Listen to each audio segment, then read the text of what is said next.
కేంద్ర ప్రభుత్వం స్వామిత్వ అనే పథకాన్ని అయితే స్టార్ట్ చేసింది.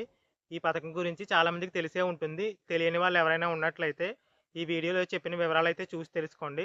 స్వామిత్వ అంటే తెలుగులో అర్థం ఏంటంటే యాజమాన్య హక్కు లేదా సొంతం అనేది అర్థం. ఈ స్వామిత్వ సర్వే అనేది అంటే ఈ పథకం స్టార్ట్ చేయడానికి మెయిన్ రీజన్ వచ్చేసి గ్రామీణ ప్రాంతాల్లో ఉన్న ఆస్తులు ఏవైతే ఉన్నాయో వాటికి యాజమాన్య హక్కులైతే కల్పించడం. అర్థమైంది కదా! గ్రామీణ ప్రాంతాల్లో ఉన్న ఆస్తులు అంటే ఇళ్ళు అవి ఉంటాయి కదా! వాటికి పూర్తి యాజమాన్య హక్కులు లభించడం ద్వారా ఆ గ్రామంలో నివసించే వాళ్ళెవరైతే ఉన్నారో వారందరికీ కూడా ఉపయోగం అయితే ఉంటుందన్న ఉద్దేశంతో కేంద్ర ప్రభుత్వం ఈ విధంగా స్వామిత్వ సర్వేనైతే తీసుకురావడం జరిగింది. ఇక ఈ స్వామిత్వ సర్వే గురించి పూర్తి వివరాలైతే ఇప్పుడైతే చూద్దాం. కేంద్ర ప్రభుత్వం ఈ స్వామిత్వ సర్వే అనేది దేశం మొత్తం మీద అయితే ప్రారంభించింది. ఇక మన ఏపీ రాష్ట్రానికి వచ్చేసరికి ఒక్కో గ్రామంలో ఒక్కో దశలో ఈ సర్వే అయితే ఉంది.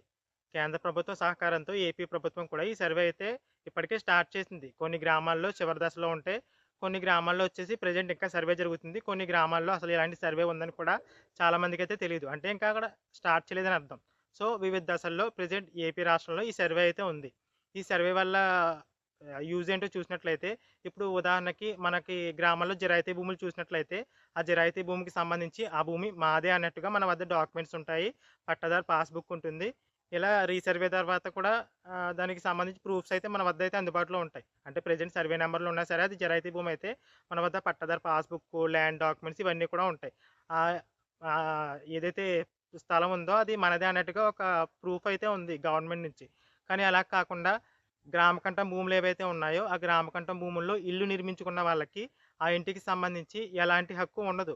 కేవలం ఏ ఇంటి పన్నో ఉంటుంది. లేదంటే కరెంట్ బిల్లో ఇలా తీసుకొని ఆ ఇల్లు కట్టుకుని అందులో నివాసం ఉంటారు. కానీ ఆ ఇల్లు అమ్ముకోవడానికి బ్యాంకులో లోన్ తీసుకోవడానికి ఆ స్థలం ద్వారా ఆ గ్రామ కంఠం భూముల్లో ఇల్లు నిర్మించుకున్న వారికి ఎలాంటి అవకాశం కూడా ఉండదు.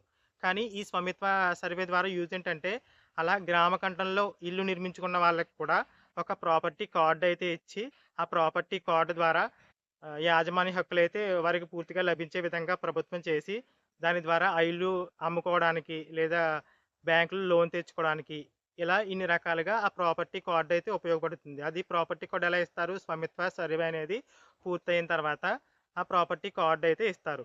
కొంతమందికి అసలు గ్రామకంఠం భూమి అంటే ఏంటో తెలియకపోవచ్చు. వాళ్ళ గురించి అయితే చెప్తున్నాను. గతంలో గ్రామ పంచాయతీలు ఏర్పడిన తర్వాత ప్రజల అవసరాల నిమిత్తం అంటే ప్రజలు ఇల్లు కట్టుకోవడానికో, లేదంటే ఆ గ్రామంలో పంచాయతీ భవనం నిర్మించుకోవడానికో, ప్రభుత్వ ఆసుపత్రులకో, లేదా స్కూల్స్ కట్టడం కోసమో ఒక కొంత స్థలాన్నయితే అప్పటి గ్రామ పంచాయతీలయితే కేటాయించాయి. అలా కేటాయించిన భూమినే గ్రామకంఠం భూమనైతే పిలుస్తున్నారు. అంటే ఇప్పుడు మనిషి మనం ఉన్నామంటే మన గొంతు ఎలాగో ఆ గ్రామానికి ఆ భూమి కూడా అలాగే. అందుకోసమే గ్రామకంఠం అని అయితే పిలుస్తున్నారు. అది పూర్తిగా ప్రైవేట్ భూమి కాదు. అలా అని ప్రభుత్వ భూమి కూడా కాదు. ప్రభుత్వ గ్రామ పంచాయతీలు ఆధీనంలో ఉండే ఒక భూమి. అది ఆ భూమిలో ఏదైనా నిర్మించాలన్నా, ఏం చేయాలన్నా గ్రామ సభ ఆమోదం అయితే తప్పనిసరి. సో, గ్రామ సభ ఆమోదం తర్వాత ప్రభుత్వ అవసరాల నిమిత్తం ఆ భూమిలో ఏదైనా నిర్మించుకోవడానికి అవకాశం అయితే ఉంటుంది. దాన్నే గ్రామకంఠం భూమి అని అయితే పిలుస్తారు. గ్రామకంఠం భూమి అంటే ఏంటో అర్థమైంది కదా! ఈ గ్రామకంఠం భూమిని మనం అమ్ముకోవడానికి అవకాశం లేదు. అలా అని బ్యాంకుకి వెళ్లి లోన్ తెచ్చుకోవడానికి అవకాశం అయితే లేదు. ఎందుకంటే అది పూర్తిగా ప్రైవేట్ భూమి కాదు. అంటే మన పేరున ఉండదు.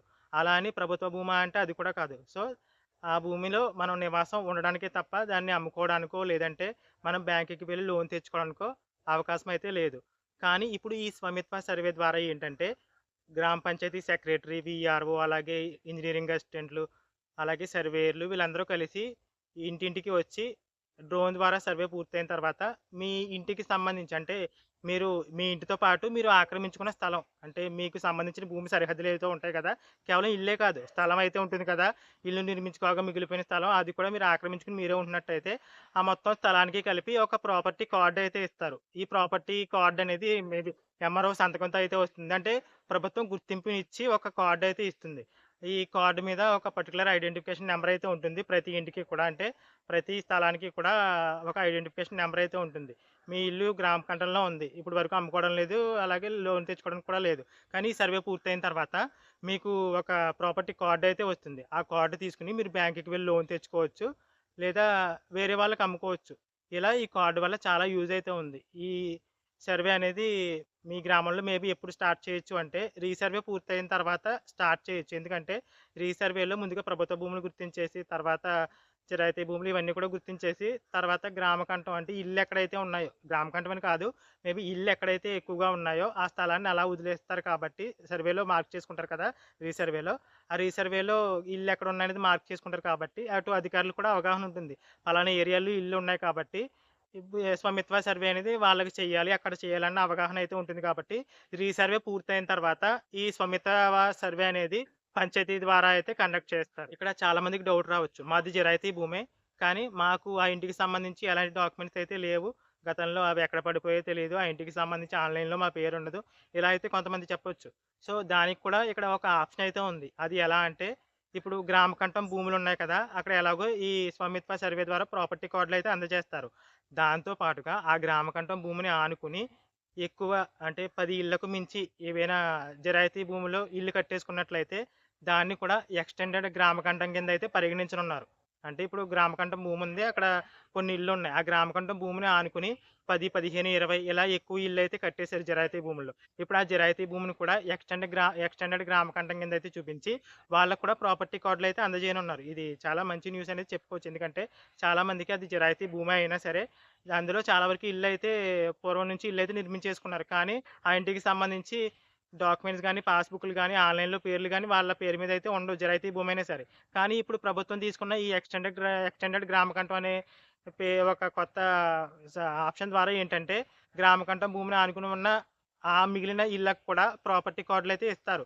ఆ విధంగా జిరాయితీ భూముల్లో ఇప్పటి వరకు పట్టా లేకుండా, ఇలాంటి డాక్యుమెంట్స్ ప్రూఫ్ లేకుండా ఉన్న వాళ్ళకి కూడా ఈ ప్రాపర్టీ కార్డ్ ద్వారా వాళ్ళకి చాలా ఉపయోగం అయితే ఉంది. వాళ్ళు కూడా అది జిరాయితీ భూమి అయినా సరే అంటే ఒక ప్రాపర్టీ కార్డ్ పొందొచ్చు. వాళ్ళు ఆ ఇల్లు అమ్ముకోవచ్చు. బ్యాంక్‌కి వెళ్లి అయితే లోన్‌లు తెచ్చుకోవచ్చు. తర్వాత హౌసింగ్ లోన్‌కి అప్లై చేసుకోవచ్చు. ఇలా చాలా ఉపయోగాలైతే ఉన్నాయి ఆ సర్వే ద్వారా. మీకు ఈ టాపిక్‌కి సంబంధించి తప్పకుండా చాలా డౌట్స్ అయితే వస్తాయి. అవన్నీ కూడా కామెంట్ సెక్షన్‌లో అయితే అడగండి. నేను రిప్లై ఇవ్వలేకపోయినా తప్పకుండా తర్వాత వీడియోలో ఆ వివరాలన్నీ కూడా క్వెషన్స్ అన్నీ కూడా థంబ్‌నెయిల్‌లో అయితే పెట్టి వివరాలైతే చెప్తాను. వీడియోలన్నీ కూడా పూర్తిగా చూడండి. Thanks for watching.